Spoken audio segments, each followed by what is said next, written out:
Hello, I'm Bill Curtis. It's been 20 years since he held the city of New York hostage, and now David Berkowitz claims he did not act alone.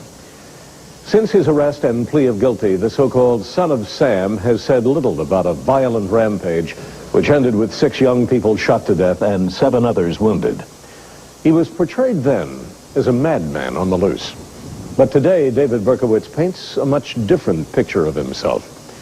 In this edition of Investigative Reports, we present an exclusive and dramatic in-depth interview with Berkowitz. In it, he maintains at the time of the murder spree, he was controlled by a satanic cult, that members of the cult helped him, and for the first time, he names names to prove it. The story this man now tells is not only one of senseless killings, it's also a chilling tale of why the city that never sleeps once lived a nightmare.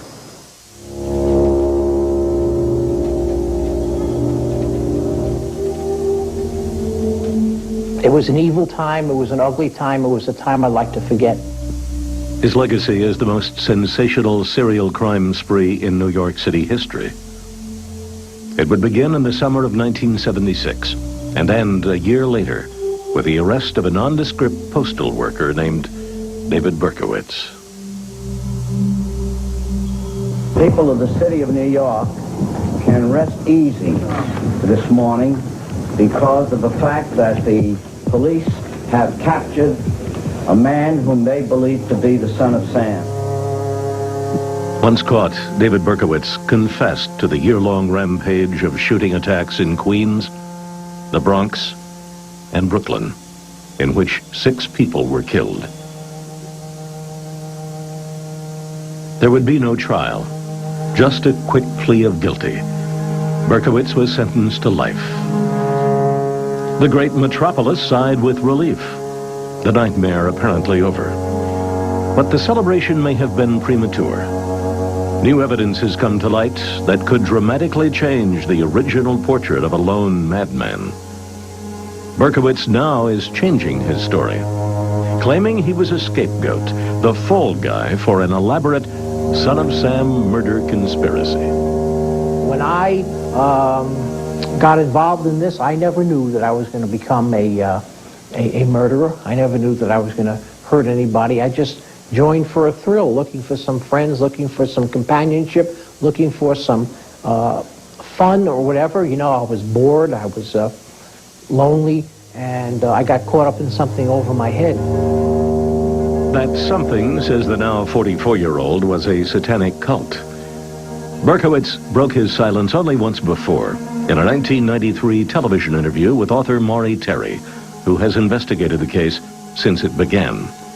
Now, in a new exclusive interview with Terry, Berkowitz reveals details about a deadly cult that he says claimed his soul. There was a force of evil that was just so powerful, just so powerful, it's beyond any human comprehension or understanding. That evil sucked in a lot of lives. Berkowitz says he was sucked in by the cult during gatherings at Untermeyer Park in Yonkers. I just feel this powerful force was just moving me along to just push me in that direction. Somebody had told me to get a copy of the Satanic Bible. I didn't even know there was such a thing as a Satanic Bible. And he told me to go to a bookstore. It's in any bookstore. I went and got a copy of that and began to read it. And things began to change. It's like a power or force began to actually reach out to me and kind of take charge over my life, kind of move me along. He claims he was formally initiated into the cult. There was a process that took a while, and I did begin to take vows. For a while I had begun to be partaker of the group with chanting and rituals and various incantations. There were animal sacrifices and other dark and ugly things happening.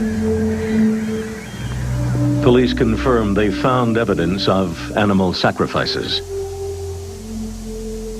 But Berkowitz says that wasn't enough for the cult. And this was a time when they began to think about maybe even taking human lives, human sacrifices.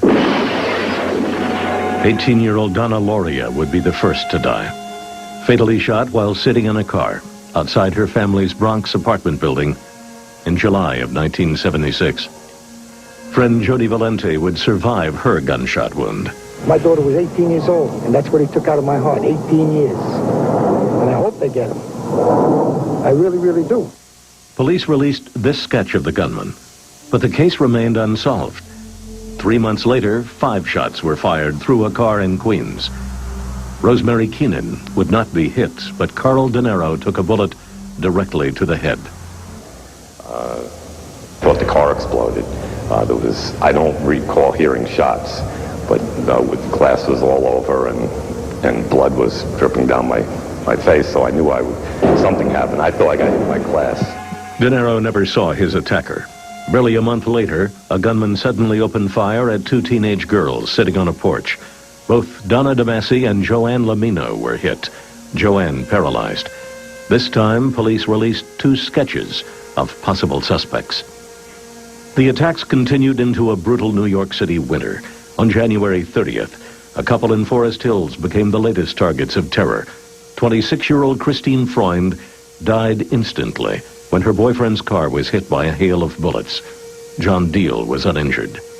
Police began to theorize a demented madman was preying on women with long, dark hair. Young girls, were cutting their hair, they were dyeing their hair, they wouldn't go out to discos and stuff. Police felt the growing public pressure. Detectives released another sketch 6 weeks later, when a stalker fired 1 fatal shot into the face of 19-year-old Virginia Vaskarichian as she walked home from school. Police were still hunting for a lone .44 caliber killer. 6 weeks later, another .44 caliber attack. This one in the Bronx, with the murder of a young couple, Valentina Siriani and Alexander Iso. This time, the killer left a calling card, introducing the world to the son of Sam. The letter warned of more murders and contained references to Satanism.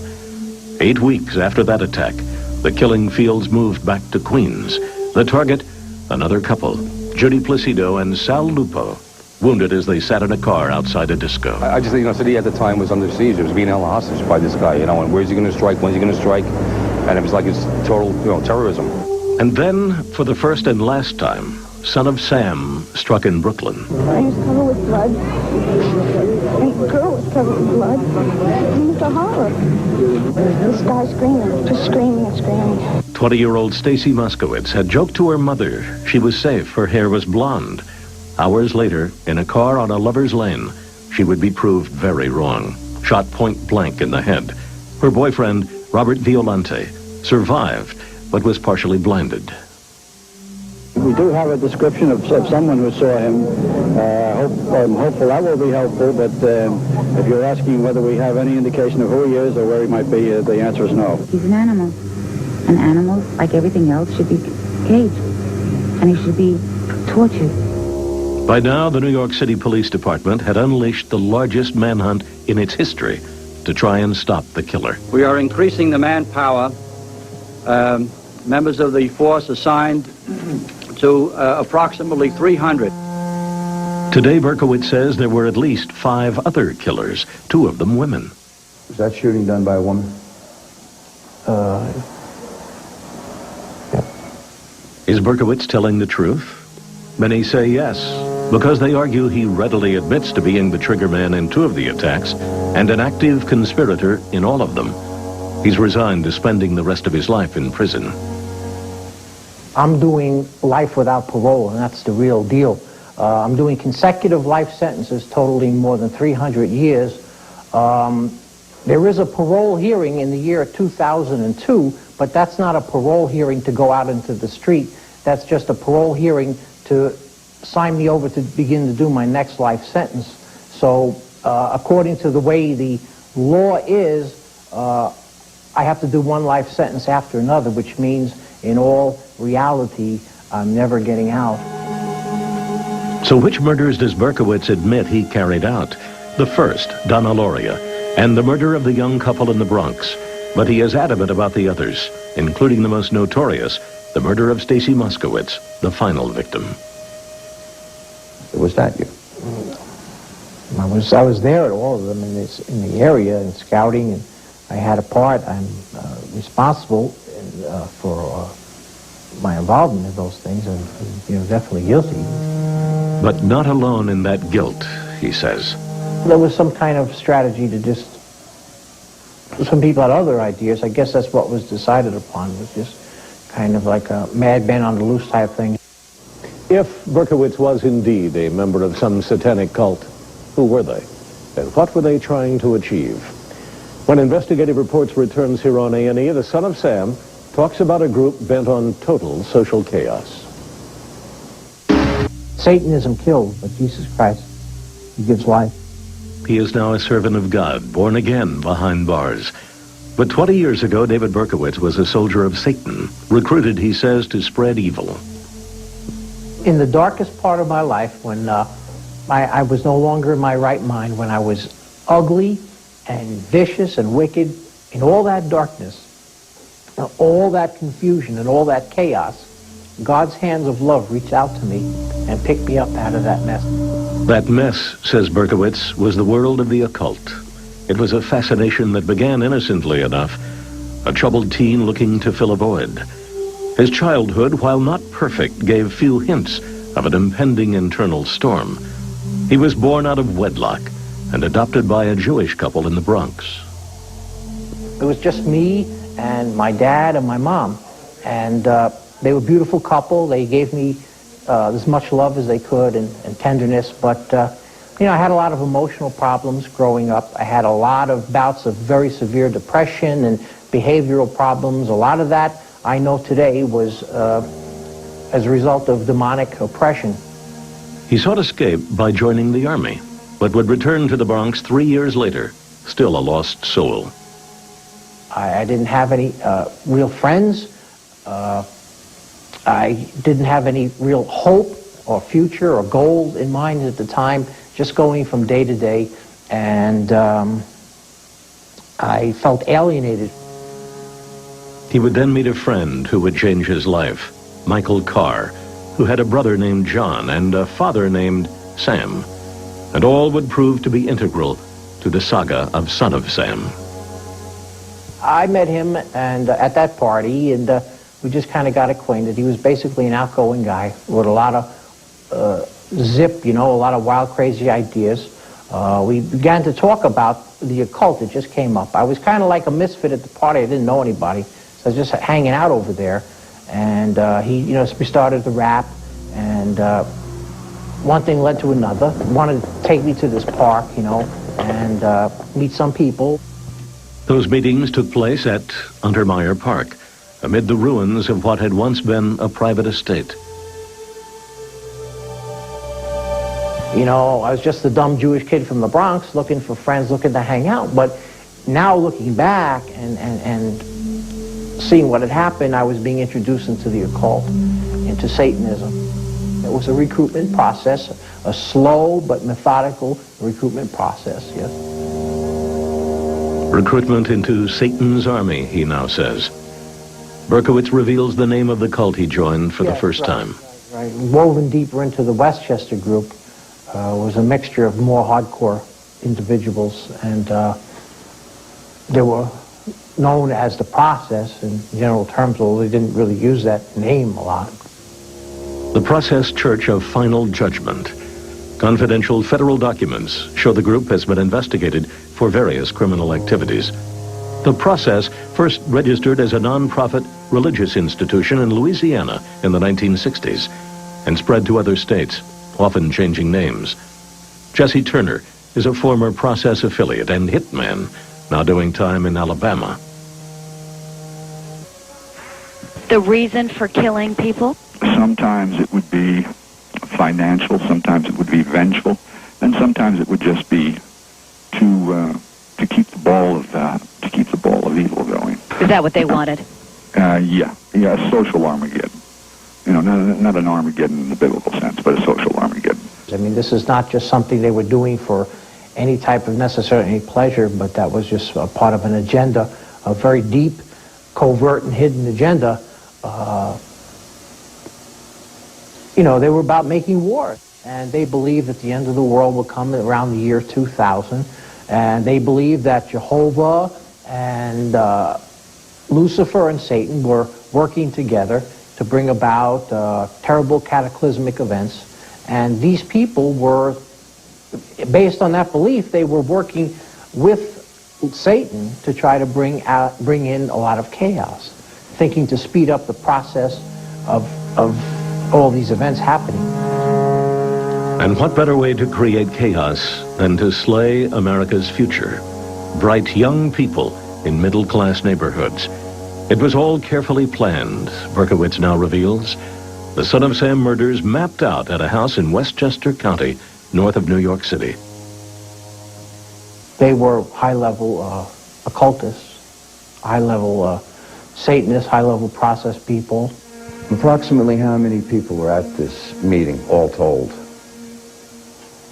Well, maybe... in rough numbers? A couple dozen. The owner of that house, Berkowitz says, was one of the cult leaders, the man he now identifies in this sketch. This individual's house. And process members and leaders were there too, and they struck up the plan to go commit the .44 caliber shooting. Yeah. The sketch Berkowitz identified was drawn by this man, known as the Artist, who also came to Untermeyer Park in the summer of 1976. He left when talk of ritual and sacrifices became too frightening. 20 years later, police contacted the Artist and took him on a secret journey. Detectives had quietly begun reinvestigating the Son of Sam case. The police took me to a wake, and I went in, and made sure if it was him or not, and to me it was him. This is an actual police surveillance photo of the funeral. There are other funerals linked to the process, the result of murder. A federal investigator who asked to be disguised. There are other people that died as a result of this. There are witnesses. There are other members of process, other members of the satanic organization in Yonkers who died. Other suspects in the Son of Sam case were murdered.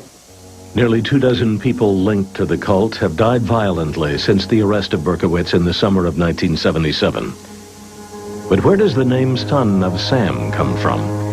Two of those killed were Michael and John Carr, Berkowitz's former neighbors, who he now identifies as triggermen in two of the murders. Their father was Sam Carr, who owned this dog, the same dog Berkowitz originally said had ordered him to kill.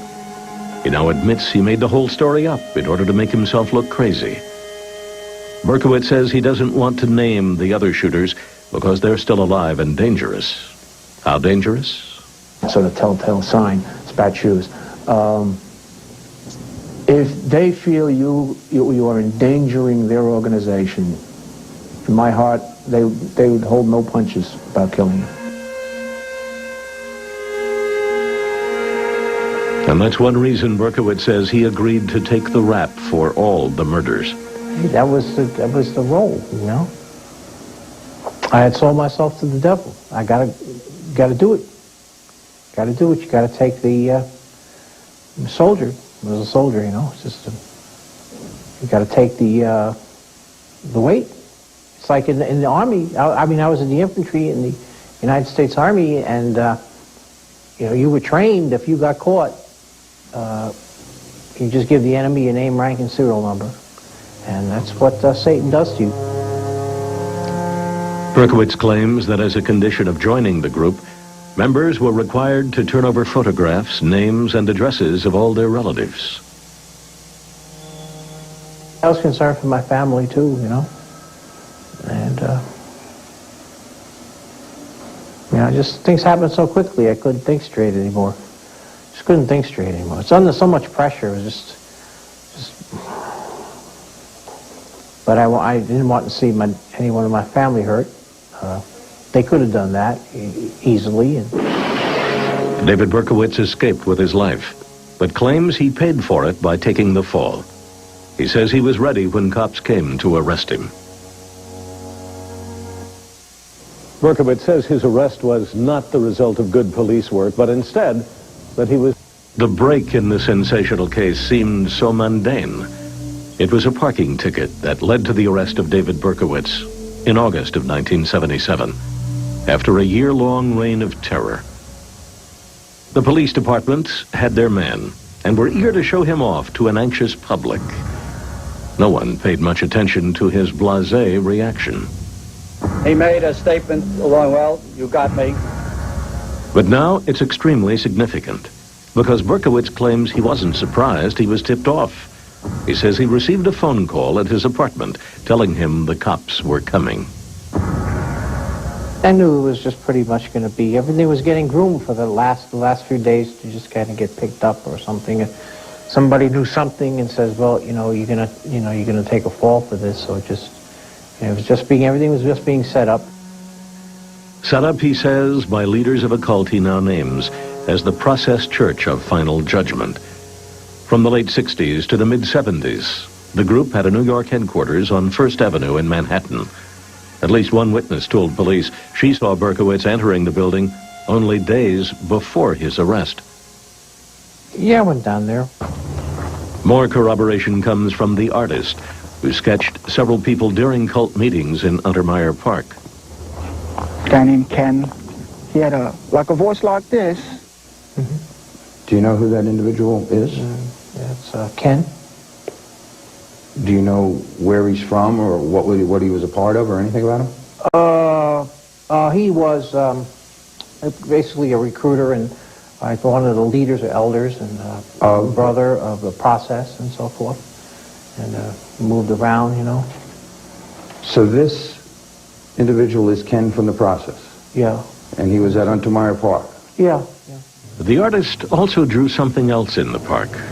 Made an alphabet with the lettering, and later on it seemed like that alphabet was very, very familiar. Familiar because it was similar to the writing in the Son of Sam letters sent during the killing spree. It was eerily familiar. It was my letters. And the artist identifies the person who admired his alphabet in the park. I believe it was Wheatie. They called him Wheat. Wheaties, the nickname of John Carr, who Berkowitz names as a Son of Sam triggerman. This seemingly cryptic reference in a Son of Sam letter suddenly becomes very clear. Quote, some names to help you along. John Wheaties, rapist and suffocator of young girls. Significant phrases, at the time labeled the ranting of a madman. On the wall of Berkowitz's apartment, cops found this scrawled next to a punched-out hole. This is Mr. Williams' hole. The artist never knew about that bizarre scrawl, but 20 years later, he can still locate a hole in Untermeyer Park, now covered by underbrush. It just says, Mr. Williams lives in the hole. They mentioned that they had rituals where they would sacrifice animals, a dog or a cat or chicken or whatever. Berkowitz says he would become the ultimate sacrifice for the cult. I was just there to take a fall, man. I was just, you gotta understand what happened. It was like a process, man. You get brainwashed. You get controlled. You're just a soldier now, and you got to do what you can to just keep the devil happy and keep everybody happy. And it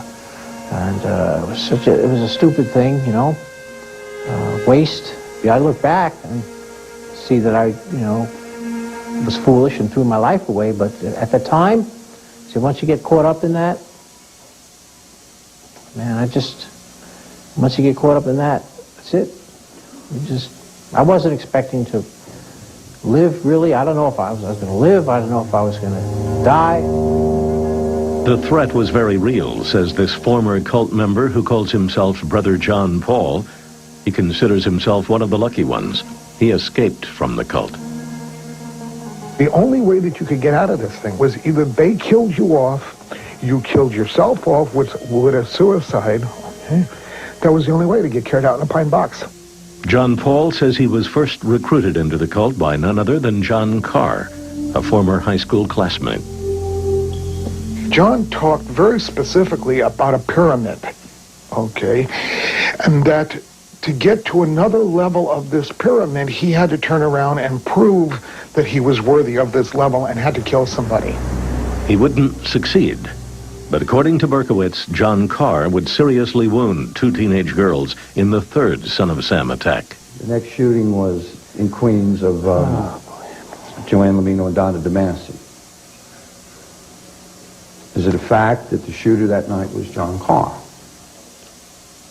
He's not living anymore, you know. Right. He died shortly after I was arrested. Right, no. John Carr was murdered in North Dakota just 6 months after Berkowitz's arrest. Authorities there believe it was connected to the Son of Sam case.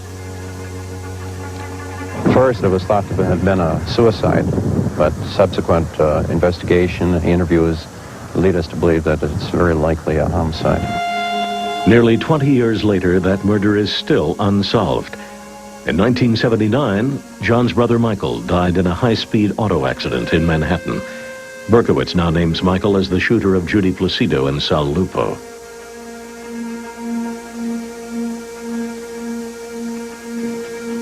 Yeah, it's real painful. It's a really a bummer just even talking about this. My life is at a stage now where, like, you're talking about a stranger. You're talking about things that happened that were a nightmare. I just want to bury them in the sea of forgetfulness. I want to move on with my life. I can't undo the past, and so many people were hurt and destroyed. It's unbelievable. Next, Berkowitz offers more evidence he did not act alone. And we learn how some members of the New York Police Department were recently stopped from reopening the Son of Sam case. This was the gun that sealed the fate of David Berkowitz. At a news conference beamed around the world, cops bragged they had nabbed the .44 caliber killer. Today, Berkowitz claims there were other .44 caliber revolvers involved, held by other people. There were some others around. Some other people had the same gun. Other people had bullets. Had a lot of weapons, really. There was other stuff, too. It just never turned up, but they were around. Today, Berkowitz offers new evidence that he did not act alone, and that members of a murderous cult orchestrated and participated in all the Son of Sam murders.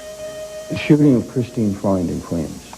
Is it true that there were 3 or 4 or even more out there that night? Yeah, some people around. We always had a backup vehicle. Berkowitz also dismisses another theory, that he was a madman on the loose. The public had the impression that all of the 44 shootings were random. Is that true? Not my understanding, not all of them, though. In fact, he says each killing was a premeditated execution. It was no coincidence that a friend of the first victim, Donna Loria, warned of her death a week before she died. From the police report, Donna has 1 week to live. Berkowitz's new claim has some unlikely supporters, including Donna's father. Him, I want. And the other parents should go after the others. I think they all should be caught. Berkowitz confirms he wasn't the only hired gun of the cult. This composite sketch of the killer of the 5th victim backs him up. It may look like a man, but it was actually a woman. The woman who pulled the trigger that night, she was a member of this cult? Yeah. Is it a fact that she was from Westchester County?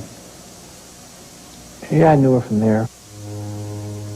This composite sketch is of the person who killed Stacy Moskowitz, the final victim. The sketch of a blonde-haired man was never released by police. Berkowitz says he wasn't the shooter. This former NYPD officer worked on the case. If Son of Sam was a nut job, why are there 3 cars, 5 different descriptions, different height, different shapes, different sizes of the perpetrator? If somebody else was there. Shooting victim Carl De Niro believes there were others. I mean, it wasn't robbery. That you can understand. That might not be right, but you can understand it. I don't know. I'd like to know what the motive was. Why, even if I was random, why was somebody driving around looking for somebody to shoot for no good reason? These police reports say there were several vehicles at crime scenes, the most notable being a yellow Volkswagen speeding away after the murder of Stacy Moskowitz. At this point, we have not been able to say that any one car is the car that belonged to this person. including the yellow Volkswagen that was reported in the paper. But the official hunt for the VW and any other evidence would end with Berkowitz's arrest. Sources have tied an identical VW to the Carr family, the neighbors who turned Berkowitz in. But he never owned a VW. Those same sources claim the New York police began reinvestigating the Son of Sam conspiracy last year, but top officials ordered the case shut down. The reason goes all the way to the top of the department. You do not want to embarrass this department. I believe, from what we saw, there was a lot of botches in the case.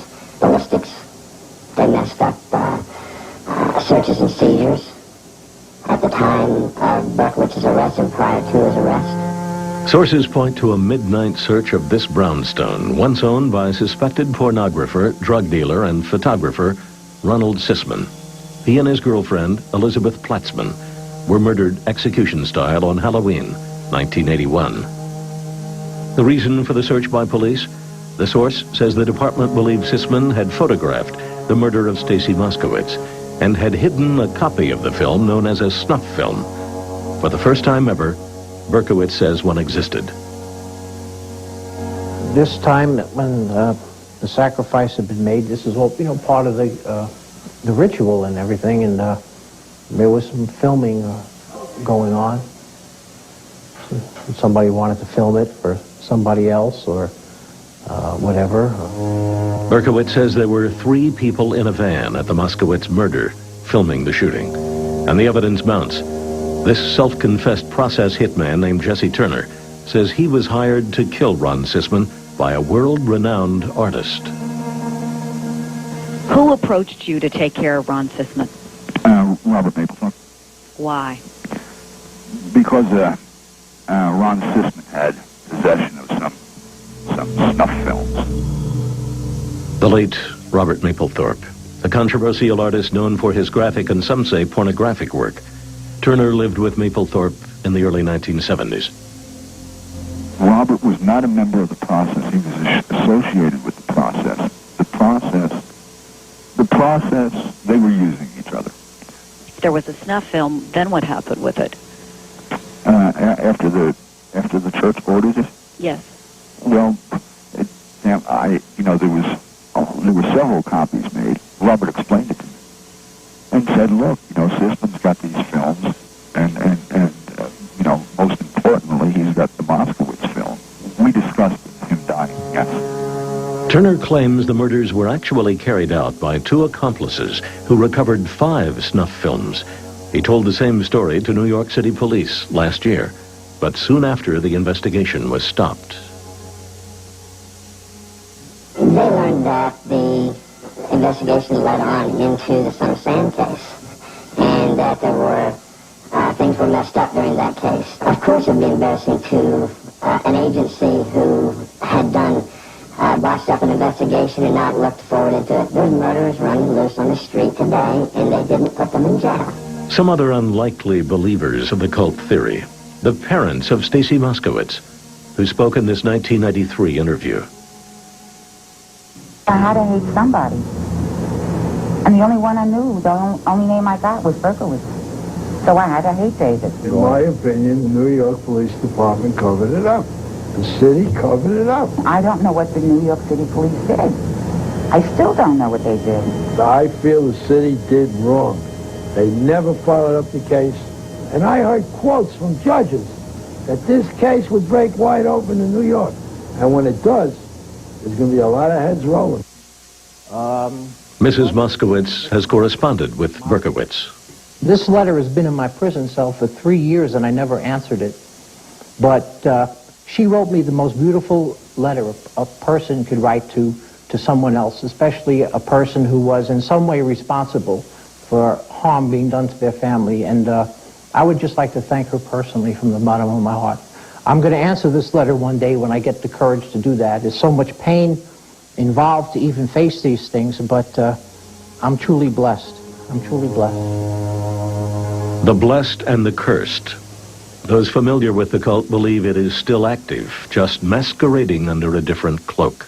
They have disguised themselves again, and they always change their names. It's so in-depth that it would take an army of police officers, or it would take somebody with power, guts, and influence to shut these guys down and make them go to some other country. Berkowitz agrees. They're definitely dangerous. I think that today, I mean, I've been locked up behind prison walls for 20 years, but I feel, it's my hunch that they've become more sophisticated, more covert. It's my hunch that they have really gone down deep. Hidden but just as powerful. Berkowitz believes young people of today are just as susceptible as he was 20 years ago to the power of. Thought he'd find more security behind bars. He was wrong. In 1979, a still unnamed inmate cut Berkowitz's throat. But even then, he believes Satan ruled his soul. I was still doing rituals and incantations in my cell. I did not find peace back then. I had no hope. I was still, like you might say, programmed to just stay in one mode. This former felon spent 16 years in prison with Berkowitz and has collected many of his poems, never released publicly. There are more than 70 altogether. All are signed by David Berkowitz except one, entitled They Met at Night, which is signed by Son of Sam. It describes stalking prey, a prince who hates the day.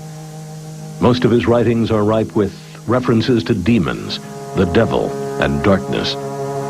In one, called The Virus, he writes, "Like the devil who does his dirty work in darkness, I slip unannounced through a carelessly unguarded open back door, leaving me to explore a pitch-black cavern as I look to make my abode among fellow thieves.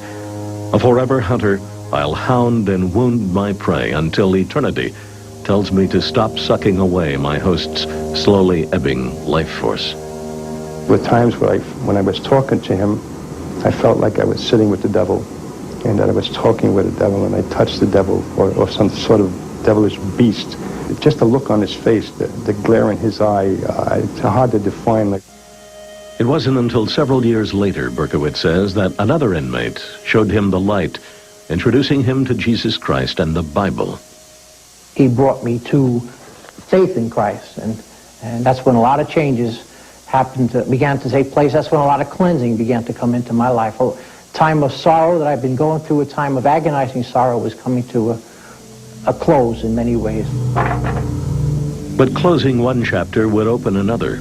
Berkowitz says his faith has now forced him to tell the truth about the cult, which conspired to carry out the Son of Sam murders. But he maintains the process was much more than a cult. It was a sophisticated criminal enterprise. There was, a lot of other crimes, of homicides and things, and as well as a heavy drug trafficking and other things involving children. That was not anything I was into. I mean, I knew people in that area. They were into child pornography, and they were into. There was other people that were into that thing, where they wanted that, and they would provide that. This former NYPD officer worked undercover for years, often posing as a pornographer. Some of those same people I dealt with, I arrested for promoting prostitution by selling me children for $20 for sex, were later identified as being members in 1976 or affiliates or associates of the process. One of the names mentioned by both law enforcement authorities and Berkowitz is that of Roy Radin, a flamboyant show business producer murdered in Los Angeles in 1983. In the 70s, he'd owned a notorious estate on Long Island. It's unbelievable the things that transpired in there, and I have them from first-hand conversations. I don't make it up. Parading around little girls, little boys, no clothes on, for sex. All of it's filmed. Hardly a stretch to Berkowitz's claim that snuff films were made of the final Son of Sam victim, Stacy Moskowitz. Berkowitz confirms one of those in a van filming was an associate of Roy Radin. Yeah, some big people wanted to get in on that, and there's some other people taking care of that as far as making arrangements. They will see the film later on for a set fee. I understand some of those snuff films go for like $50,000. Johnson says he learned young boys might be buried in Untermeyer Park back in the early 70s, several years before the Son of Sam shootings had begun. The same park where Berkowitz claims the cult held their rituals. Berkowitz actually tried to warn authorities about the cult. He left a letter, withheld by police, in his apartment at the time of his arrest. It says a long-existing satanic cult had set a goal of murdering 100 people. Maybe there's a part of me that wanted to stop everything, but I mean, I was just trained to be a soldier and just keep my mouth shut and go with the program and stand alone if need be, you know. But police sources say no one cared. The NYPD investigation was closed, but the .44 caliber shootings did stop. This federal investigator has an explanation. You were done. And if David Berkowitz is in custody, why would you go back and shoot somebody with a .44 caliber firearm? There is no reason to do that. They wanted them to believe that it was over. They have a way of just, it's just unbelievable. They have a way of just masking over everything. They go right into hiding. They're trained like that. That's part of the plan, to just cover the tracks real quick and move on. And once they find out that law enforcement people are maybe zeroing in on anything that they're doing, whatever it is, they have a way of just vanishing. The investigator says the process moved out of New York shortly after the Son of Sam murders, but he and others are still quietly tracking the cult, and they believe, with a concentrated effort, there could be other arrests. How many? From the investigation, I would say probably about 12 or 13 people could be indicted that are still alive today. Indicted for the Son of Sam murders. But sources say many more people may be involved with the cult by offering clandestine financial support. And Berkowitz believes those same people are prepared to seek out new, young recruits in any community. You know, like they're losing their fear of the devil. And this is a grooming process. A lot of kids today have no concept whatsoever of the dangers that are involved in any form of the occult, how quickly a bondage could form, how quickly a person's mind and spirit could be taken over by some kind of entity. Ironically, Berkowitz isn't the one pushing for a new investigation into occult conspiracy. That's coming from members of law enforcement who've looked hard at the evidence and who believe that election year politics dictated the truth. The mayor, pressuring the police department for a conclusion to this. At the height of the Son of Sam killing spree, the incumbent mayor, Abe Beam, was double digits behind in the polls. He still lost the election 3 months later, but just barely. And scores of police officers won promotions based on solving the most infamous case in New York City crime. Even if a new investigation is launched, and it's determined that Berkowitz did not act alone, it won't change his fate. He's now serving 6 consecutive 25 years to life terms.